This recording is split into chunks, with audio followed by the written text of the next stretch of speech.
Aujourd'hui, nouveau rendez-vous, je viens bosser chez vous, le podcast. N'hésitez pas à vous abonner, à liker, partager, commenter. Ce podcast est désormais disponible aussi sur iTunes. Je suis ravi d'accueillir mon invité chez lui, au cœur de son outil de production aujourd'hui. On va parler de sa boîte, de son parcours, mais aussi de recrutement, de formation, d'export. Enfin bref, pas mal de sujets à aborder. Bonjour Luc Le Sénécal. Bonjour Géry, bienvenue. Merci beaucoup, dirigeant donc des Tricots Saint-James. Précision d'abord, on ne dit pas Saint-James. Non, on dit Saint-James parce que Saint-James est un village, voilà. Et en fait, l'entreprise qui va fêter ses 130 ans l'année prochaine a pris l'éponyme de la ville. Voilà. Où on est aujourd'hui et où se situe l'entreprise. Alors, je suis ravi à plus d'un titre de t'accueillir dans ce podcast. D'abord parce que Saint-James habille Je viens bosser chez vous, on en reparlera. C'est aussi une entreprise de notre patrimoine vivant. Absolument. Et tu présides, je crois, l'association nationale des entreprises du patrimoine vivant. On y reviendra aussi. Et puis, c'est une entreprise qui exporte et qui recrute. Toi, c'est une entreprise que tu as découverte quand et comment, en fait, Saint-James? Parce que c'est pas toi le créateur. Alors, je suis pas le créateur, puisque la famille a cédé une première fois l'entreprise dans les années 90. Donc, il y a eu la famille, le fils, le père, le fils, voilà. Et en 90, et en 90, l'entreprise a été cédée, puisqu'il n'y avait pas de repreneur derrière. Okay. Et en 2012, mon prédécesseur est parti à la retraite, donc a recédé l'entreprise avec son associé. Et nous sommes 6 cadres dirigeants aux mains des Tricots. Ok, donc c'est une reprise. Et justement, toi, quelle image t'en avais justement des Tricots Saint-James à l'époque Alors moi, je suis normand, donc je viens d'un milieu complètement opposé. J'étais dans l'agroalimentaire. Mais je travaillais à Isigny, qui est la plus belle coopérative laitière en France, qui fait du beurre, qui fait surtout des produits AOC. D'accord. Et je dis souvent ce que le beurre et la crème sont à Isigny, sont à Saint-James le pull et la marinière. Okay. Il manque que l'AOC. Donc je connaissais de réputation les Tricots, et surtout c'est exactement la même philosophie, c'est-à-dire une entreprise qui est ancrée dans son terroir et dans son histoire. D'accord. Et alors, quelle stratégie? Parce qu'en fait, on peut parler de stratégie. Tu lui as impulsé ces dernières années. Alors, depuis la reprise. Quand on reprend une entreprise qui est en bonne santé, c'est déjà plus facile. Ouais. Donc, on a simplement continué le développement qui n'a cessé depuis l'origine. J'ai repris l'œuvre de mes prédécesseurs en accent un petit peu plus sur l'international. On faisait déjà, avant la reprise, 30%. On est passé à 40% à l'export. Wow. Okay. Et puis on a un taux de croissance qui est tout à fait honorable dans un domaine qui est parfois un peu sinistré, le textile et l'habillement en particulier. J'allais dire, le textile en France n'est pas mort, tu en es une illustration. Non, je pense qu'il Saint-James en est une illustration. Il y a un retour d'abord au Made in France, on consomme moins, mais mieux. Le consommateur a changé, il veut savoir où c'est produit, comment c'est produit, par qui c'est produit. Ce qui donne de bonnes perspectives encore à l'entreprise. Ok. Et que viennent chercher les acheteurs à l'export, tu penses? C'est le Made in France? Parce que c'est souvent galvaudé un peu le Made in France. Le Made in France ne suffit pas. D'accord. Ce qu'ils viennent chercher, c'est une histoire. D'abord, la qualité d'un produit. Ok. Et tout repose, et on va en parler, je pense, sur le savoir-faire humain. Chez nous, le savoir-faire est un savoir-faire humain. D'où l'importance qu'on donne à tous nos salariés dans l'entreprise.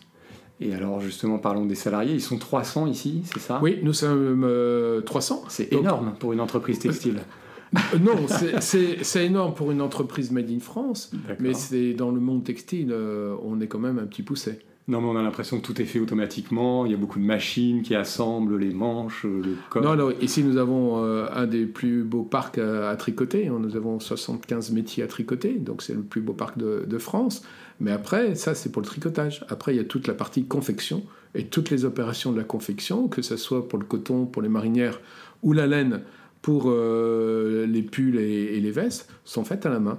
Voilà. Tout est fait à la main. Tout est fait à la main. D'où les 300 salariés. D'où les 300 salariés. Et au moment de la reprise, quand tu reprends l'entreprise, il y a 300 salariés aussi Oui. On a recruté un peu plus. D'accord. On recrute une vingtaine de personnes par an. Sur quel job? Sur un peu tous les jobs, mais on a des métiers bien particuliers, comme le racoutrage ou le remaillage. Le racoutrage, alors oui. Il va falloir m'expliquer ce que c'est que le racoutrage. Alors, le racoutrage, c'est quand un panneau est tricoté, parfois il peut y avoir une maille qui saute. D'accord. Donc on rattrape la maille.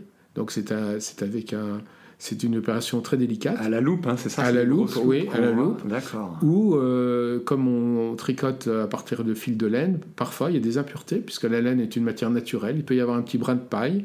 Donc on va rechercher dans le panneau tricoté, avant la confection, le petit défaut. Le petit défaut, okay. Voilà. Donc c'est l'humain qui vient au secours de la machine. C'est voilà, génial, exactement. Comme image. Et un autre exemple sur notre métier, c'est le remaillage. Qu'est-ce que c'est que le remaillage? C'est la fixation du col du pull sur le corps du pull, maille par maille. D'accord, et ça c'est fait à la main. Et là c'est fait à la main, et il faut 18 mois de formation pour avoir une opératrice performante. Donc il y a du boulot chez Saint-James. Il y a du travail. Qu'est-ce que tu attends d'un candidat qui viendrait pousser la porte, comme moi aujourd'hui, si je viens bosser chez toi? Moi, ce que j'attends d'un candidat, c'est avant tout l'envie d'avoir envie. Je pense que Saint-James, on a ouvert notre entreprise aux visites pour justement pour mettre en avant nos métiers. C'est pas qu'une opération marketing, c'est pour montrer qu'il y a vraiment 300 personnes qui travaillent, qui ont un savoir-faire.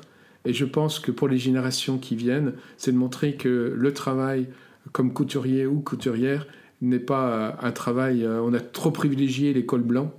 Je pense que maintenant, il faut revenir aux travaux dits manuels, qui sont vraiment nobles, qui sont absolument nobles, et qui, pour moi, sont l'avenir de nos entreprises françaises. C'est un savoir-faire, encore une fois, humain, et qui fait ce savoir-faire? Ce sont les femmes et les hommes qui travaillent ici. D'où le hublot qu'on voit dans la boutique avec un œil sur l'atelier. Et pareil, de l'atelier, on a un œil sur le client, en fait, c'est ça? Oui, et d'ailleurs, il y a une petite anecdote. Quand on a construit la boutique et qu'on a décidé d'installer un hublot, on avait demandé aux salariés s'ils ne voulaient pas que de temps en temps, on mette un espèce de volet ou protecteur pour... Et au fait, tous les salariés, ils ont dit non, on est tellement fiers de montrer ce qu'on sait faire, que non, il n'y a aucun souci pour qu'on vienne nous voir travailler constamment. Okay. Voilà. Et ça, c'est une grande fierté des salariés de Saint-James. Et alors, est-ce que ça marche en termes de recrutement? Il y a des gens poussent la porte spontanément? Comment ça marche? Oui, alors en termes de recrutement, on est dans le Sud-Manche. Et le Sud-Manche, c'est un des taux de chômage... Le sud de la Manche, pas du pull. Hein, mais... Oui, le sud de la Manche, géographiquement. Oui. Et si tu veux, c'est une des régions où le taux de chômage est le plus faible. 4%, c'est ça? 4-5%? Oui, 4-5%, qui est presque le taux de chômage... C'est bien.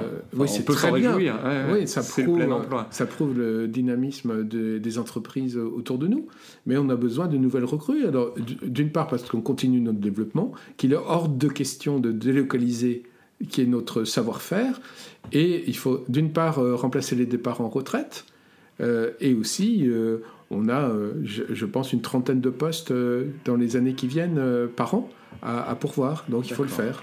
Donc on vend la Normandie, le Mont-Saint-Michel qui a quoi, une demi-heure, c'est ça, à vol d'oiseau? On a de la chance d'être entre deux villes principales, entre une ville bretonne, Rennes, et puis une ville comme Caen, donc avec des villes qui sont très bien équipées.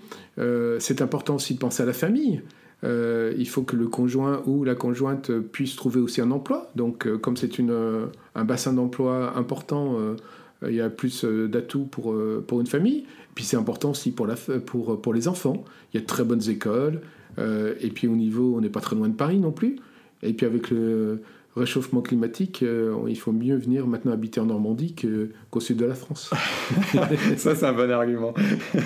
Alors, je voudrais revenir un peu à la stratégie et le business, être un peu dans le dur. Toi, tu as influé beaucoup de partenariats avec le slip français, Rivieras. Maintenant, on peut acheter sa marinière dans les airs avec Air France, c'est ça? Oui, tout à fait. Au fait, on a gardé l'ADN. D'accord. Et je voudrais que tu m'expliques justement. Voilà, donc on a gardé l'ADN, c'est-à-dire l'ADN de Saint-James, c'est le savoir-faire. On ne touche jamais à la qualité du produit. Qu'est-ce qui fait que le produit intéresse le consommateur? On a dit que le consommateur avait changé, il veut savoir où c'est fait, comment c'est fait. Donc ensuite, c'est la qualité. D'accord. La qualité, et c'est indéniable que les pulls et les marinières Saint-James sont d'une qualité irréprochable. Ouais. Voilà. Après, on a travaillé un peu plus sur le style. On a refité nos marinières, puisqu'on s'habille maintenant différemment. Et puis surtout, la façon de s'habiller des Français a changé. Moi, je prends l'exemple, j'ai 55 ans, j'ai commencé à travailler à 25 ans en entreprise. Bon, on était toujours en costume cravate, Oui, il a perdu la cravate. Maintenant, j'ai perdu la cravate. Mais il n'est pas encore en marinière. Voilà, mais souvent, on s'habille en casual chic. Ouais, okay. Voilà. L'autre jour, j'ai fait une expérience. J'étais à la Défense et puis je déjeunais en terrasse et j'ai vu sortir un petit peu tous les cadres, banquiers. Et au fait, ils ont toujours la chemise blanche, mais ils ont souvent maintenant le pull Saint-James marine avec les boutons ouverts. On est en casual chic. Donc c'est aussi une autre façon de s'habiller. Okay. Qui explique aussi le succès de Saint-James. Donc tu vas chercher ces clients-là avec des produits, on va chercher avec des partenariats. D'accord. Donc on a des partenariats dont un bien connu avec le slip français. On a un peu customisé nos pulls. Il y a un pull qui va sortir pour Noël, je crois. Il y a un pull sans dévoiler qui va sortir pour Noël avec une autre jeune entreprise. On vous réserve une surprise. Voilà, c'est une surprise. Et c'est des pulls un peu plus jeunes, oui, c'est évident. Okay. Et alors, le parallèle que tu fais entre l'agroalimentaire et le textile, ça m'intéresse un peu. Toi qui viens d'un autre milieu, comment tu t'es adapté finalement au textile ? C'est les mêmes recettes, c'est les mêmes tuyaux ? Oui, je viens d'une entreprise qui était aussi plus que centenaire.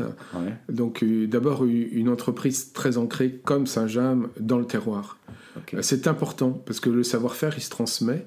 On a souvent des familles qui viennent. On a parfois la mère, la fille qui travaillent dans l'entreprise, ou le père, le couple, etc. Donc c'est important, avant tout, d'avoir cet ancrage régional. Okay. Ensuite, nous sommes labellisés Entreprise du patrimoine vivant, et j'aime beaucoup ces 3 initiales, EPV, parce que entreprise, on est avant tout des entrepreneurs, on est là pour faire avancer le système. Okay. Patrimoine, parce qu'on détient un savoir-faire ancestral, unique. On a pris l'exemple du remaillage tout à l'heure. Et vivant, parce qu'on est tourné vers l'avenir. Nous, on est là pour préparer l'entreprise aux futures générations. D'où la transmission du savoir-faire, d'où le besoin de renouveler, d'embaucher des personnes qui ont cette même vision. Et ça, c'est transverse, qu'on soit dans l'agroalimentaire, dans le textile, oui, dans l'aéronautique. C'est exactement... Okay. C'est des valeurs qui sont j'ai eu la chance de travailler dans une entreprise qui avait des produits d'appellation d'origine contrôlée, des produits AOC, maintenant on dit AOP, c'est comme les vins. Bon, ça n'existe pas dans le textile, mais le label EPV est un lien avec tout ça. D'accord. Qu'est-ce qui te rend heureux, toi, en tant que dirigeant ? Qu'est-ce qui t'agace aussi Moi, ce qui me rend heureux, c'est le développement, c'est les nouveaux défis. Ma plus belle joie depuis la rentrée, c'est le fait que Air France, qui est quand même une compagnie aérienne française, mais de dimension internationale, ait choisi un vêtement emblématique de la France, la marinière, en mettant en avant le savoir-faire français et en choisissant Saint-James. C'est l'issue d'un speed meeting directement avec le PDG d'Air France à l'époque, et j'ai eu 20 minutes pour le convaincre. Et voilà, ça c'est une belle fierté parce que c'est une belle exposition pour l'entreprise, tant au niveau national qu'international, puisqu'encore une fois, nous faisons 40% de notre activité à l'export. D'accord. Alors bon, j'espère que tu auras aussi 20 minutes pour convaincre les salariés éventuels, les futurs salariés de venir rejoindre Saint-James. Oui, alors les personnes qui rentrent chez nous sont généralement très, très fidèles. Ouais. Ce qu'on me demande, c'est un petit peu des aptitudes manuelles, mais on n'a pas besoin de venir en étant déjà couturière. On forme les gens. On a nos propres formateurs qui, pendant 18 mois, en interne, forment les personnes qui veulent travailler chez nous. Et je crois que c'est unique. C'est rare. Il y a une transmission. Il y a une transmission. D'accord. Voilà. Et couturière et couturier aussi. On peut très bien être couturier. Voilà. Messieurs, vous êtes aussi les bienvenus, c'est ça ? Absolument. Il se trouve que notre effectif est de 75% féminin. D'accord. Mais on a aussi, à la production, des hommes, et ils sont les bienvenus. J'ai visité pas mal d'entreprises textiles dans le monde, et souvent c'est l'inverse. Il y a plus d'hommes que de femmes. Ça dépend des pays. Voilà, donc pourquoi pas. Voilà. Mais ce qui est important, c'est cette volonté de partager. Tu me demandais ma plus grande satisfaction, c'est notre nouveau marché Air France. Ma plus grande déception, c'est quand les gens partent à la retraite. Voilà. J'ai dit tout le temps que quand quelqu'un part à la retraite, Saint-James perd une petite partie de son savoir-faire, alors qu'on essaye de renouveler, d'où l'embauche. Voilà. Donc une tristesse par mois quand on fait la cérémonie des départs en retraite. Bon, ils sont jamais très loin, ils habitent dans le secteur. Non, ils restent. Ils viennent acheter leurs produits. Et puis souvent, on les utilise aussi après. On les emploie comme guides pour faire visiter l'entreprise. Ouais. Comme ça, ils donnent un témoignage à nos visiteurs. Et puis, vous organisez des ventes privées 2 fois par an. Oui, des ventes privées où ils viennent nous donner un coup de main, donc, etc. Il y a aussi d'anciens salariés. Ça reste une grande famille. J'ai l'impression, ouais. Bon, très bien, on va finir ce podcast avec les traditionnelles questions good cop, bad cop. La question sympa, la question qui fâche un peu. Tu veux commencer par laquelle ? La question qui fâche. Saint-James, Saint-James, c'est pas un frein à l'export ce nom à l'étranger on dit Saint-James, non ? À l'étranger on dit Saint-James, mais non, au contraire, c'est pas... Même certains en dehors de Saint-James, même beaucoup de Parisiens disent Saint-James, peu importe, pourvu que les gens achètent. Voilà. Mais bon, j'insiste sur Saint-James, parce que Saint-James, c'est par respect pour le nom du village, mais de plus en plus on dit Saint-James. Voilà. Okay. Donc pas de souci. Pas de problème là-dessus. Et alors la question sympa, Oshi, quand tu as découvert sa chanson sur la marinière, ça t'a fait quel effet ?